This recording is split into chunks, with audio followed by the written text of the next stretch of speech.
बिस्मिल्लाहिर्रहमानिर्रहीम। अस्सलाम वालेकुम स्टूडेंट। CS 504 सॉफ्टवेयर इंजीनियरिंग के लेक्चर नंबर 23 से 45 में आप लोग को वेलकम। अच्छा, आज हम देखेंगे फाइनल टर्म के कुछ टॉपिक देखेंगे जो आपके MCQs, आपके शॉर्ट क्वेश्चंस प्लस कोडिंग होगी कुछ जो बहुत ज़्यादा इंपॉर्टेंट हैं, जो जिसके काफ़ी चांसेस हैं कि आपके एग्ज़ाम में इंशाल्लाह वो आ जाएँ और आप अच्छे से एग्ज़ाम अपना क्लियर कर सको। क्योंकि हमने अगर इससे पहले तो हम बात करें जस्ट लेक्चर्स की, तो लेक्चर भी बहुत ज़्यादा शार्ट है। अगर तो आप अपना लेक्चर करते हैं तो वेल एंड गुड, वो भी बहुत अच्छे हैं क्योंकि वो शॉर्ट लेक्चर में आप अच्छे से सारी चीज़ों को कवर कर लेंगे। लेकिन फिर भी ऐसा होता है समटाइम कि हम लेक्चर्स लेते भी हैं, लेकिन फिर भी जब हम एग्ज़ाम में बैठते हैं तो बहुत सी चीज़ें ऐसी होती हैं जो हम भूल जाते हैं, हमें नहीं याद रहती। हालांकि हमने लेक्चर्स लिए होते हैं, हमारे कंसेप्ट क्लियर होते हैं, हम लिख नहीं पाते। तो इसका रीज़न यही है कि हम उन चीज़ों की प्रैक्टिस नहीं करते, उसको याद नहीं करते, उसको लिखते नहीं हैं। क्योंकि चीज़ें याद करने से ज़ाहिर आपको कंसेप्ट क्लियर है लेकिन आप लिख नहीं सकते, तो उस चीज़ का फ़ायदा कोई नहीं है। सो आज जिनके पास जिन्होंने लेक्चर्स भी नहीं लिए या जिन्होंने लेक्चर्स लिए भी हैं, तो वो इन टॉपिक्स को एटलीस्ट याद कर लें। ठीक है, इनको याद करें ताकि इस काबिल हो जाएं वहाँ जाकर आप इसको लिख सकें। तो आज हम स्टार्ट करेंगे लेक्चर नंबर 23 से, जिसमें आर्किटेक्चर व्यू है, जिसमें सबसे पहला आपका जो है फार्मूला है एलिमेंट्स, फॉर्म और रिलेशन का। ये जो आर्किटेक्चर फार्मूला है ये आपके MCQs में पूछा जाता है और इस तरह के 2-3 फार्मूलाज आपको दे दिए जाते हैं जिनमें से आपने करेक्ट बताना होता है। फर्स्ट वन एलिमेंट्स यानी EFR। ठीक है, EFR का फार्मूला जो है वो आपके पास करेक्ट होगा। सो यहाँ पर उसके बाद आपके पास कुछ 3 कैटेगरीज की बात हुई है। इन कैटेगरीज के नाम इंपॉर्टेंट है, इन कैटेगरीज के नाम को आप लोग याद कर लीजिए क्योंकि आपके शॉर्ट क्वेश्चन में इन कैटेगरीज के नाम जो है वो पूछे जाते हैं। नेक्स्ट आपके पास ये जो मॉडल है, इस मॉडल में लॉजिकल व्यू, प्रोसेस व्यू और इम्प्लीमेंटेशन व्यू और डेवलपमेंट व्यू, हर व्यू का नाम आपको आना चाहिए। यूज़ केस यानी ये नाम जो है, सम टाइम ऐसा होता है आपको डायग्राम दे दी जाती है जैसे आपको जो है नाम मेंशन होते हैं, और सम टाइम ऐसा भी होता है कि आर्किटेक्चर के पूरा जो है आपको एक्सप्लेन करना पड़ता है। सो इन नाम को अच्छी तरह से याद कर लें।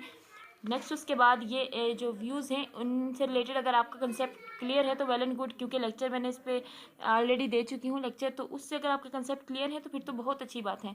क्योंकि ऐसा भी होता है कि फंक्शन व्यू को जस्ट पूछ लिया जाता है या फिर फिजिकल व्यू के बारे में जस्ट पूछ लिया जाता है, वो क्या चीज़ है फिर आपको एक्सप्लेन भी करना पड़ता है। ठीक है, 3 मार्क्स के क्वेश्चन में ये इंपॉर्टेंट है। उसके बाद आपके पास इस टेबल से ये है कि इस टेबल को अगर आप याद रख लेते हैं ना तो फिर आप लिख भी लेंगे।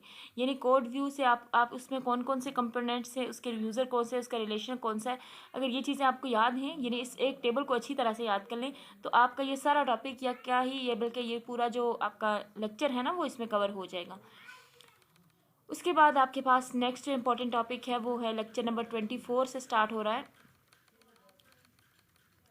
ये आपके पास है मॉडल की कुछ कैरेक्टरिस्टिक्स हैं, यानी उसकी एडवांटेजेस और डिसएडवांटेजेस, जैसे इसको याद रख लें। और क्लाइंट सर्वर मॉडल क्या होता है, ठीक है, ये क्वेश्चन इंपॉर्टेंट क्वेश्चन है। ये सम टाइम MCQs में भी ऐसा पूछा जाता है, क्लाइंट सर्वर मॉडल क्या होता है। इस मॉडल को हमने बहुत डीपली डिस्कस किया था, इसको आप लोग याद कर लें। और उसके अलावा आपके पास क्लाइंट सर्वर सिस्टम की कुछ फाइल सर्वर, डेटाबेस सर्वर्स और transaction server, groupware server. अच्छा, ये 4-5 सर्वर हैं जिनको आपने अच्छी तरह से याद करना है, आपके एग्जाम के पॉइंट ऑफ व्यू से इंपॉर्टेंट है। उसके बाद जो नेक्स्ट टॉपिक है आपके पास थिन क्लाइंट और फैट क्लाइंट। इसका छोटा सा कंसेप्ट याद कर लें कि थिन क्लाइंट क्या है और फैट क्लाइंट क्या है।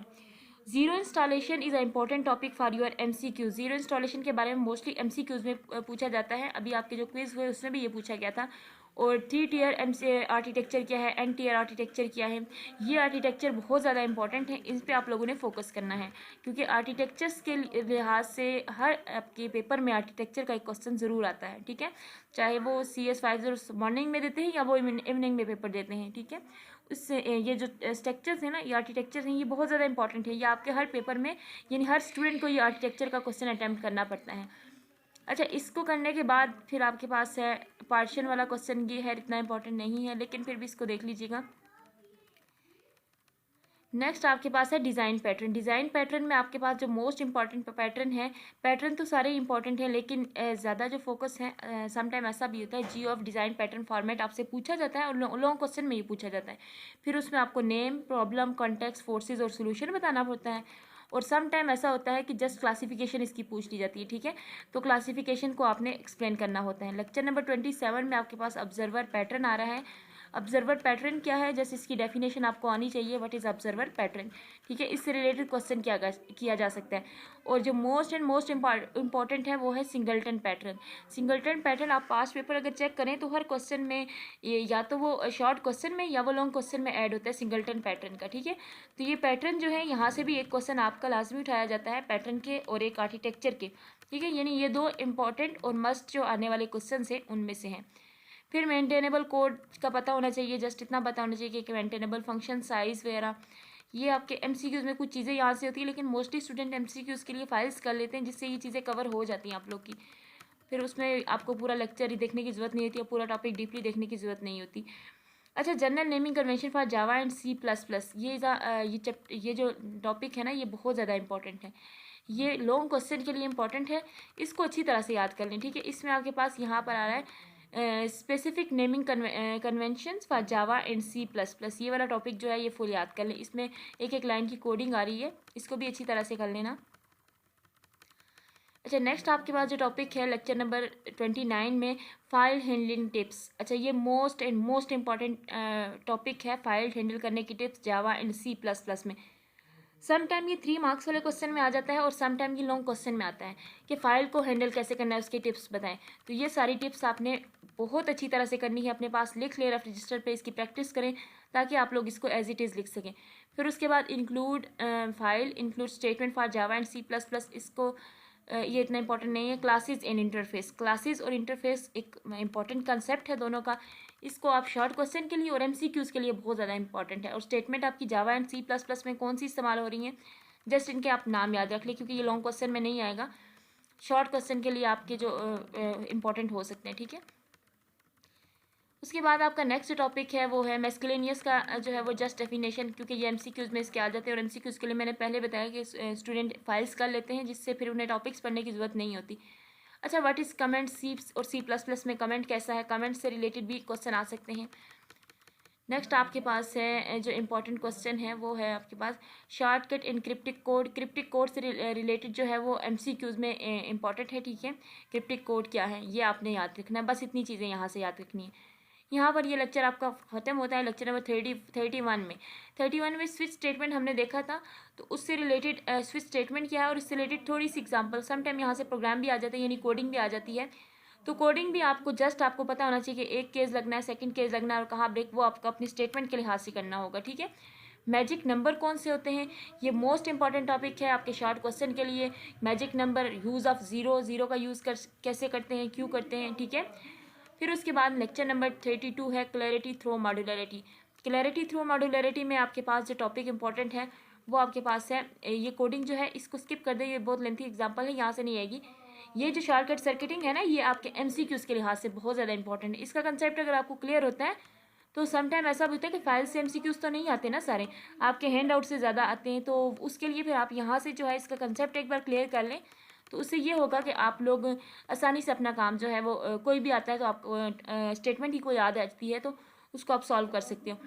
अच्छा, कॉमन मिस्टेक्स जो हैं, मिस्टेक्स भी जो है वो इम्पोर्टेंट हैं, लेकिन ये है कि ये आपकी मतलब शॉर्ट क्वेश्चन में, लॉन्ग क्वेश्चन में नहीं आएंगी, आपकी कोई भी 1-2 मिस्टेक आपको पता होनी चाहिए कि आपको। और गाइडलाइंस जो हैं वो बहुत ज़्यादा इंपॉर्टेंट हैं। अच्छा, आपको अगर याद हो तो ये जो लेक्चर जब हम कर रहे थे तो हमने मिस्टेक को नहीं देखा था, क्योंकि गाइडलाइंस वही है जो आपकी मिस्टेक्स ही हैं कि इन चीज़ों से बचना चाहिए, वो आपको गाइड करेंगे इन चीज़ों, मीन्स कि वो आपकी मिस्टेक ही सारी होती है, ठीक है। तो ये गाइडलाइन और मिस्टेक वाले टॉपिक को आपने बहुत अच्छे से क्लियर करना है बस इस लेक्चर में, और इतना कुछ भी खास नहीं है कि जिसको आप देखें। अच्छा, साइज ऑफ डाटा टाइप, इन चीज़ों को भी बेशक आप स्किप कर दें। फिर आपके पास है नेक्स्ट टॉपिक इंपॉर्टेंट है, अलाइनमेंट का टॉपिक भी इंपॉर्टेंट है, इसको भी देख लीजिएगा। फिर आपके पास है बिट फील्ड वगैरह, इसको स्किप कर दे। Lecture number 35 exception handling. अच्छा, एक्सेप्शन हैंडलिंग एक ऐसा टॉपिक है जो आपका, अगर आपने CS 506 आपका सब्जेक्ट है तो आपने देखा होगा कि वहाँ भी हमने इसको देखा था, वो एग्ज़ाम के पॉइंट ऑफ व्यू से CS 506 में भी एक्सेप्शन हैंडलिंग एक इंपॉर्टेंट टॉपिक है और यहाँ पर भी एक्सेप्शन हैंडलिंग जो है वो एक इंपॉर्टेंट टॉपिक है, सो इसको स्किप नहीं करना। नॉन एक्सेप्शनल पाथ कौन से होते हैं, मोस्ट इंपॉर्टेंट है कि मैं तो कहती हूँ फुल इस पे फोकस करें, ये आपका किसी भी सूरत स्किप होने वाला नहीं है। एक्सेप्शनल पाथ और नॉन एक्सेप्शनल पाथ कौन कौन से हैं, इनको with the help of these line, ये जो कोड लाइन्स है ना, इनको भी आपने ऐड करना है, ठीक है। सम टाइम ऐसा होता है कि इसको लॉन्ग में दे देते हैं और कभी कभी इसको शॉर्ट क्वेश्चन में भी दे देते हैं। एक्सेप्शनल कोड पाथ कौन से हैं, ये सारे कोड पाथ आपको आने चाहिए सारे। इसको एज इट इज़ लिखेंगे तभी आपको मार्क्स मिलेंगे, वरना नहीं मिलेंगे आपको। फिर उसके बाद ये जो टॉपिक्स हैं इनको बेशक आप स्किप कर दें। नेक्स्ट आपके पास जो लेक्चर नंबर 39 के बाद आई थिंक ये 40 लेक्चर है, 36 है, वेरिफिकेशन एंड वैलिडेशन। अच्छा, वेरिफिकेशन और वैलिडेशन से आपके एमसीक्यूज बनते हैं, इसको अच्छे से आपने करना है। अगर आपको याद हो तो मैंने इसको डेली लाइफ से एक एग्जांपल देकर आपको लेक्चर में करवाया था। अगर तो आपको उस चीज़ की समझ आ गई है तो इससे अगर कोई क्वेश्चन भी आता है तो फिर आप उसको सॉल्व कर देते हैं, क्योंकि ये ऐसे टॉपिक हैं जो मैं आपको बता रही हूँ जो आप किसी सूरत भी स्किप नहीं कर सकेंगे। ठीक है, स्किप करेंगे तो आप जो है मोस्ट ऑफ द पार्ट आप अपने पेपर का नहीं सॉल्व कर सकेंगे। टेस्टिंग एंड डेवलपमेंट में आपको टेस्टिंग का कंसेप्ट अलग से पता होना चाहिए, डेवलपमेंट का अलग से। इसके लिए एक टेबल है छोटा सा, ये भी है। अगर ये नहीं कर सकते तो आप इंटरनेट से जो है वो अलग से टेस्टिंग और डेवलपमेंट का टेबल डाउनलोड कर लें अपना और फुल उसको तैयार कर लें। उससे ये होगा कि टेस्टिंग और उस डेवलपमेंट से आपको काफ़ी ज़्यादा डाटा जो है वो मिल जाएगा और छोटे छोटे पॉइंट्स भी मिल जाएगा, फिर आप उसको अच्छे से कर लोगे। Black box testing and white box testing is most and most important concept. कुछ 7-8 टॉपिक्स ही मेरे ख्याल से जिस पे मैं मोस्ट एंड मोस्ट कह रही हूँ। इसका मतलब है आपने इसको किसी सूरत स्किप नहीं करना, क्योंकि यहाँ से आपके क्वेश्चन जो है वो बनेंगे और आपको एक्सप्लेन करने को कहा जाएगा। और 3 मार्क्स वाले क्वेश्चन भी हैं और 5 मार्क्स वाले क्वेश्चन भी ऐड हैं। ठीक है, बेसिक कोड स्ट्रक्चर आपको सीक्वेंस का पता होना चाहिए, केस क्या है, वाइल क्या है, जस्ट इनका थोड़ा सा आइडिया आपको होना चाहिए।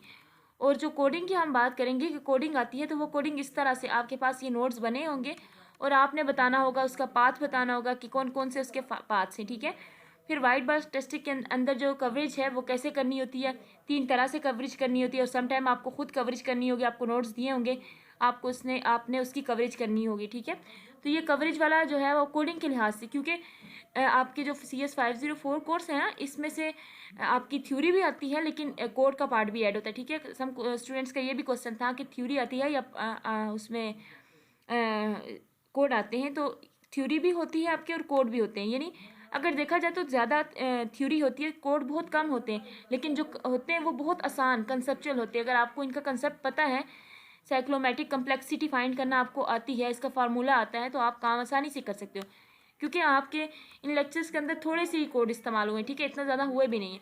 यूनिट टेस्टिंग क्या है, क्वांटिटेटिव बेनिफिट्स, ये चीज़ें आप लोग याद रख लें अच्छी तरह से। तो आप खुद देखें कि आपके लेक्चर में से इतनी चीज़ें स्किप हो रही हैं और थोड़े थोड़े से पॉइंट्स आपके सामने रखे जाते हैं कि इनको याद कर लें, तो एटलीस्ट आप उनको याद कर लें ताकि आप अपना पेपर जो है अच्छे से अटेम्प्ट कर सकें। ठीक है, क्योंकि ये इंपॉर्टेंट टॉपिक है। फिर नेक्स्ट आपके पास है ये जो टॉपिक है ना, checklist for static analysing. Sometime ऐसा भी होता है कि define checklist for static analysing, तो आपने ये पूरा टेबल बनाना होता है, यानी आपको ये पूरा टेबल डिफाइन करना होगा। सो इसलिए इसको आपने स्किप नहीं करना, इस पूरे टेबल को आप एज इट इज़ याद कर लें। ठीक है, फिर लेक्चर नंबर 42 में आपके पास डीबगिंग है और बग्स हैं। अच्छा, ये एक बहुत सिंपल और इम्पोर्टेंट कंसेप्ट भी है।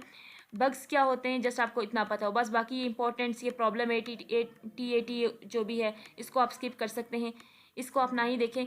नेक्स्ट आपके पास जो इस लेक्चर में 43 में इम्पॉर्टेंट है वो सेम्पोटेम्स हैं। सेम्पोटेम्स कौन से होते हैं, ये आपसे हर चीज़ के पूछे जा सकते हैं। मेमोरी एंड रिसोर्स ली के सेम्पोटेम्स डिफाइन करें।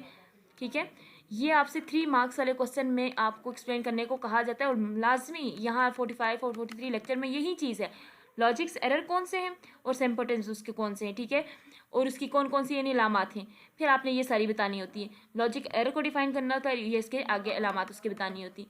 बस ये चीज़ें इस लेक्चर नंबर 45 तक के उसमें आपके पास यही है, सेम्पोटेम्स सारे। ठीक है, रिलेटेड एग्जाम्पल नहीं पूछी जाएगी, जैसे आपसे पूछे जाएंगे कि उनकी अलामात कौन कौन सी है। ठीक है, लूप्स एरर क्या है और उसके सिम्पटम्स कौन से हैं। ठीक है, ये टॉपिक इंपॉर्टेंट है और थोड़ा इंपॉर्टेंट नहीं, बहुत ज़्यादा इंपॉर्टेंट है। इस बार तो क्या, हर बार पेपर में आप पास चेक भी करें तो आपको ये क्वेश्चन मिलेगा। ठीक है, फिर लेक्चर नंबर 44 में होलिस्टिक अप्रोच है, इसकी जस्ट डेफिनेशन आप याद रख लें। ठीक है, इसका लॉन्ग में कोई काम नहीं है आपका।